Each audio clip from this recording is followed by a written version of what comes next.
স্মৃতি মন্দিরের যাত্রী নিবাস থেকে আজকে আমাদের গন্তব্যস্থল ত্রিপুরেশ্বরী মায়ের মন্দির। স্মৃতি মন্দির থেকে ত্রিপুরেশ্বরী মায়ের মন্দিরের দূরত্ব প্রায় 34 কিলোমিটার। আমরা এখান থেকে টোটো করে যাব। টোটো নেবে আপ ডাউন 500 টাকা।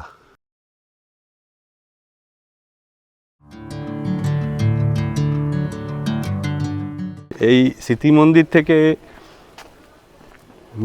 মেন যে প্রবেশদ্বার, সেই প্রবেশদ্বার থেকে যখন বেরোবেন ঠিক ডান দিকেই একটুখানি এগোলেই রয়েছে ভারত বাংলাদেশ চেকপোস্ট। মানে এখান থেকে যত বাংলাদেশ আর ভারতের যে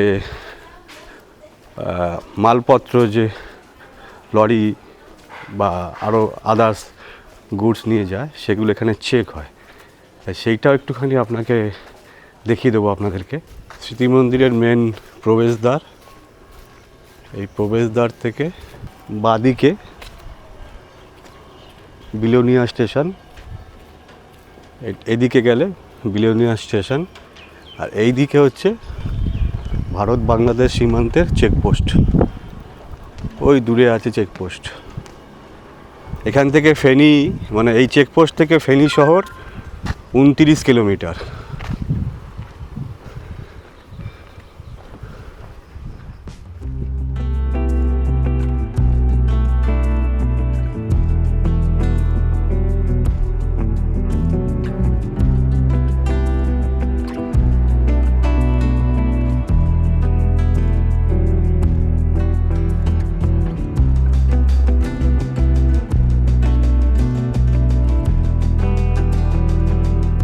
স্মৃতি মন্দিরের 4 রাস্তার মোড়টার একটা খুব সুন্দর ভিউ আছে, দেখুন।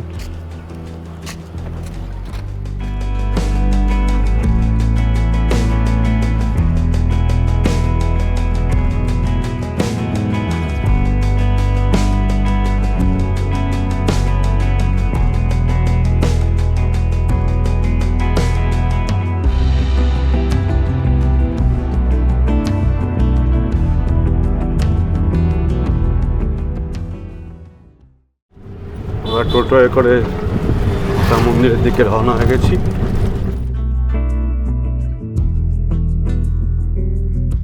মাতা মন্দিরে যাওয়ার আরেকটি রুট হচ্ছে, আপনারা ট্রেনে করে উদয়পুর থেকে, উদয়পুরে নেবে, ওখান থেকে টোটো বা অটোয় করে মাতা মন্দিরে যেতে পারে।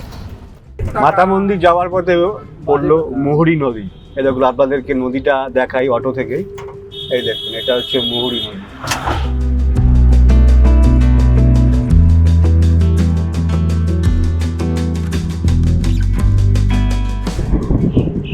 মাতাবাড়ি যাওয়ার পথে সাইট সিন খুব সুন্দর।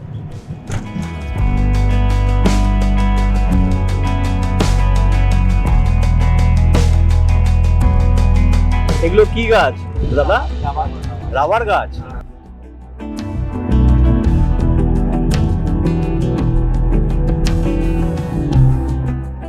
এই যে পাহাড়ের ওপরে রাবার গাছগুলো দেখছেন, এই রাবার গাছ পাহাড়ের ওপরেই চাষ হয়। চা গাছের মতো, যাতে গোড়ায় জল না জমে, তার জন্যই এই চাষ পাহাড়ের ওপরে করা হয়। আর এখানকার 60% মানুষ প্রায় এই রাবার চাষের ওপরে নির্ভর করে থাকে।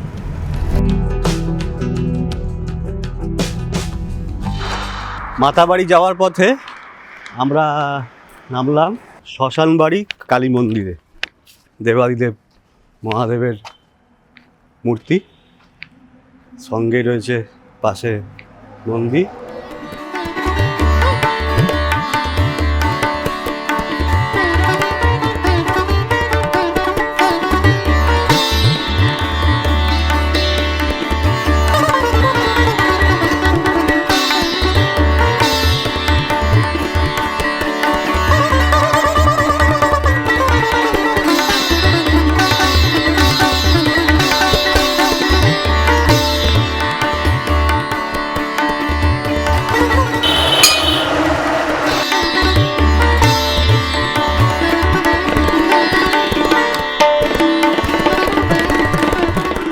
এটা মাতাবাড়ির মার্কেট। এখানে ডালা যেমন দামের আপনি ডালা নেবেন। এখানে ডালার কি কি দাম আছে আর কি কি হিসাবে ডালার আপনারা বিক্রি করেন? আমাদের এখানে পেরার যে সিস্টেমটা এটা কিলো হিসাবে বিক্রি হয় ওজন দিয়ে। আর হ্যাঁ, আর আপনি বাকি যাগুলো নেবেন সবগুলো আপনার মতামত অনুসারে। প্যারার দাম কি এখানে মোটামুটি একটা? এই তো এখানে আমাদের কিলো হলো 500 টাকা। তার থেকে কি আরো দামি প্যারাও আছে? না, আমাদের এখানে এটাই বেস্ট কোয়ালিটি। এটাই বেস্ট কোয়ালিটি। 500 যদি এটার রেট বাড়ে হ্যাঁ। এটা তখন আমরা আবার বাড়িয়ে নেব আর কি।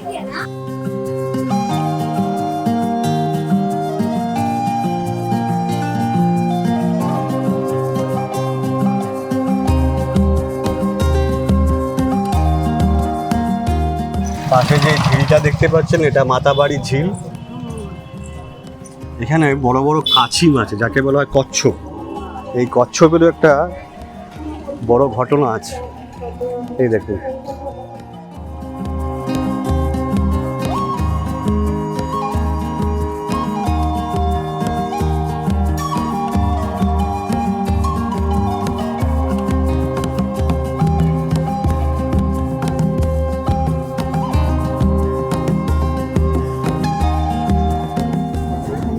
এদিকে সব গাড়ি পার্কিং এর জায়গা, এটা পুরো মার্কেট, এটা পুরো মার্কেট। এখানে যে কাছিমের গল্প আপনাকে বলছিলাম সেটা গল্পটা তো আপনাদেরকে বলবো, কিন্তু এই কাছিমগুলোকে বিস্কুট খাওয়া এখানকার ভক্তরা বা দর্শনার্থীরা। এই দেখুন সেই কাছিম, এই দেখুন সেই কাছিম, এই দেখুন এই বড় বড় কাছিমগুলো, এই দেখ ওকে বস ওখানে।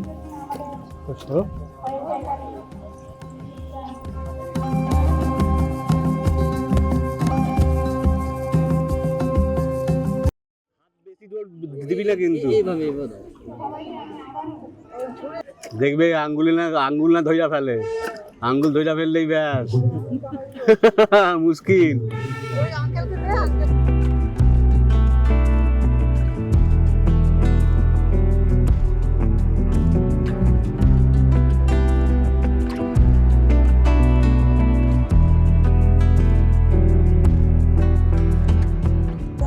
এই দেখুন এক দাদা মায়ের ভক্ত, উনি কাছিমকে সিঁদুর লাগিয়ে পুজো করছেন। আচ্ছা, এই যে সিঁদুর লাগালেন মাকে, কি মানে কি উদ্দেশ্যে আপনি এই কাছিমকে সিঁদুর লাগালেন? যে এই সিঁদুরটা মানে যারা মানে আমার মায়ের জন্য আর কি, মানে দিলে ভালো আর কি বলে আর কি। ওই যে আমরা কাছিমকে যে বিস্কুট খাওয়াচ্ছিলাম সেই বিস্কুট এখানে বিক্রি হয় 10 টাকা বাটি। এই দেখুন এই 10 টাকা বাটি করে এখানে সবাই 10 টাকা করে কিনছে কাছিমের বিস্কুট। আরো জন আছেন এখানে। এগুলোর দাম কত? 10 টাকা। 10 টাকায় একটা বাটি। 10 টাকা। এখন আমরা মাতাবাড়ি মায়ের কাছে যাচ্ছি।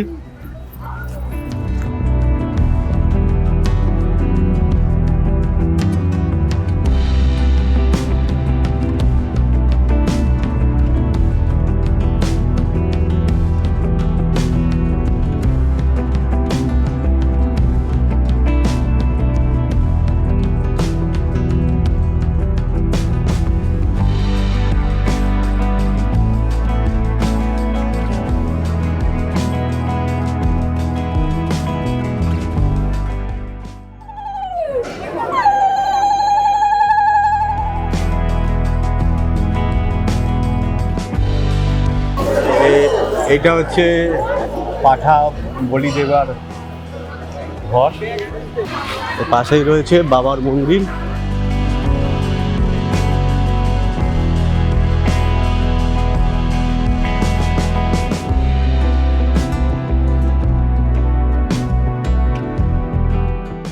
খুব সুন্দর পরিবেশ, খুব সুন্দর সাজানো মা ত্রিপুরেশ্বরী মাতার মন্দির।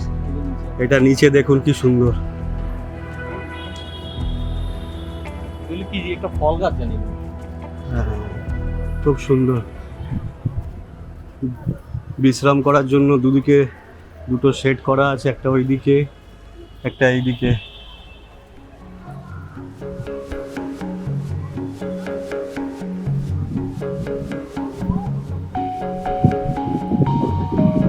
খুব গরম আজকে এখানে, পা জ্বালা করছে। এখানে স্মারক স্তম্ভ সব বসানো আছে। নরেন্দ্র মোদী প্রধানমন্ত্রী আছে, হ্যাঁ, উদ্বোধন করে গেছে।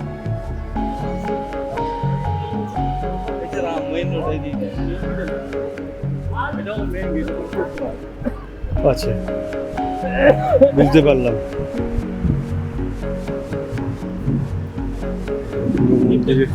মন্দিরের উপর থেকে এটা ভিউ।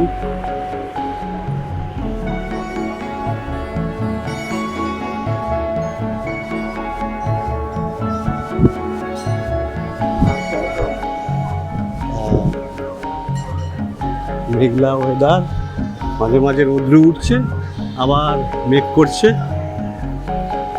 পা জ্বলে যাচ্ছে প্রচন্ড রোদের তাপে। এগুলো বসে রেস্ট করার জায়গা। এই একটি বিশ্রাম করার জায়গা। দক্ষ যজ্ঞের পর পার্বতীকে নিয়ে যখন শিব তাণ্ডব শুরু করে, তখন শ্রী বিষ্ণু চক্রে মায়ের দেহর এক একটা অংশ এক এক জায়গায় পড়ে। এই ত্রিপুরাতে এই জায়গাতে মায়ের ডান পা পড়েছিল। এটা একটা 51 সতীপীঠের মধ্যে আরেকটা পীঠ।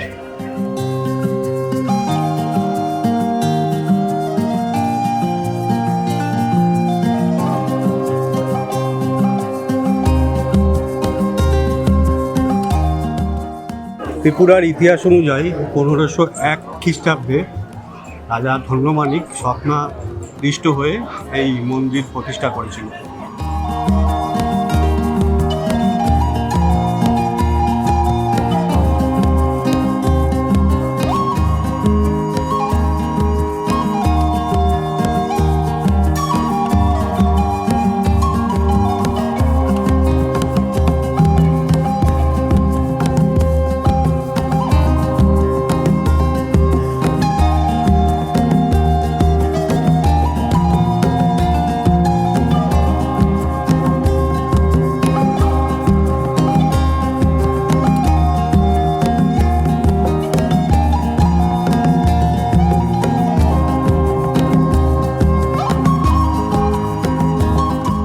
আমাদের পুজো হয়ে গেল, আমরা পুজো দিয়ে আবার নিবাসের উদ্দেশ্যে রওনা।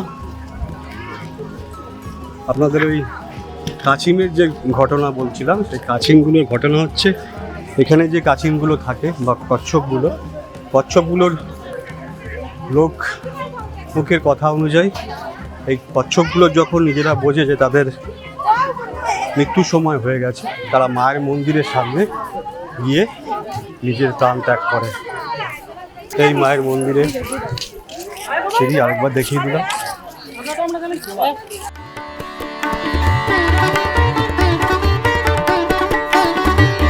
ফেরার পথে আরেকটা রাম ঠাকুর সেবা মন্দির।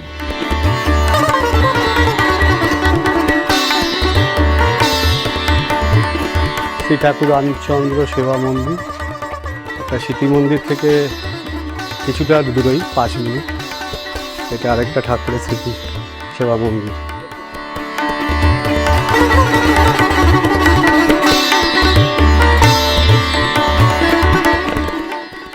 মন্দির এখন বন্ধ আছে, আসলে আমরা ঠিক করে আপনাদেরকে দেখাতে পারলাম না।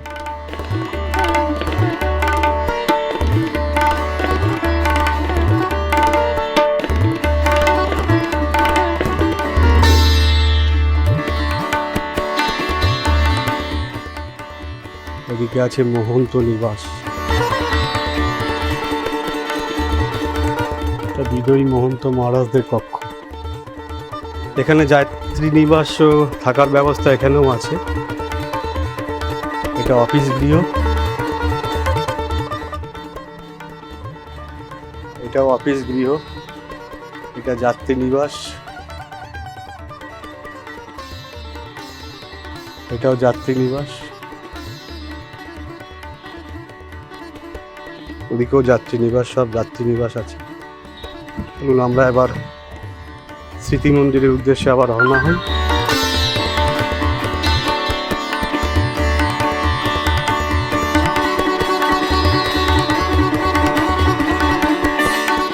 ওনার নাম হচ্ছে বিকাশ দা। যেতে যেতে অনেক ঘটনা বললেন। দাদা খুব ভালো আমাদেরও। দাদা তোমার নাম্বারটা বলে দাও। 9612 হুম 424258। যখন আপনারা বিলোনিয়াতে আসবেন স্মৃতি মন্দিরে, আর স্মৃতি মন্দির থেকে যদি অন্য কোথাও ঘুরতে চান এই বিকাশ দার সাথে আপনারা যোগাযোগ করতে পারেন।